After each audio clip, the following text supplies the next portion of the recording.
మాజీ మంత్రి సిద్దిపేట ఎమ్మెల్యే హరీష్ రావు సహకారంతో గతంలో గ్రామాన్ని అభివృద్ధి చేసుకోవడం జరిగిందని రాంపూర్ గ్రామ సర్పంచ్ అభ్యర్థి అనగోని పరశురాములు గౌడ్ తెలిపారు.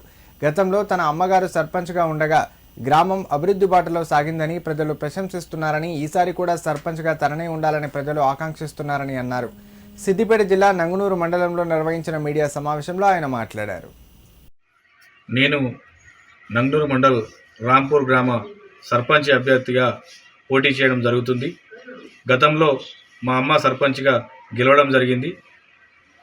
మాజీ మంత్రివర్యులు హరీష్ రావు గారి సహకారంతో గ్రామంలో ఎన్నో అభివృద్ధి కార్యక్రమాలు చేయడం జరిగింది.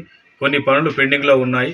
కాబట్టి గ్రామ ప్రజలు, మహిళలు, యువజన సంఘాల నాయకులు అందరూ కలిసి నువ్వైతే ఈ పనులు చేయగలుగుతావు, ఖచ్చితంగా నువ్వు నిలబడాలి. పోయినసారి రిజర్వేషన్ లేడీ వచ్చింది కాబట్టి అమ్మ నిలబడితేనే ఇన్ని పనులు చేశావు, ఇప్పుడు నీకే వచ్చింది అవకాశం వచ్చింది కాబట్టి నువ్వు నిలబడితే గ్రామం అభివృద్ధి జరుగుతుంది, నువ్వు నిలబడాలని చెప్పి అందరూ నాకు ప్రోత్సహించడం జరిగింది.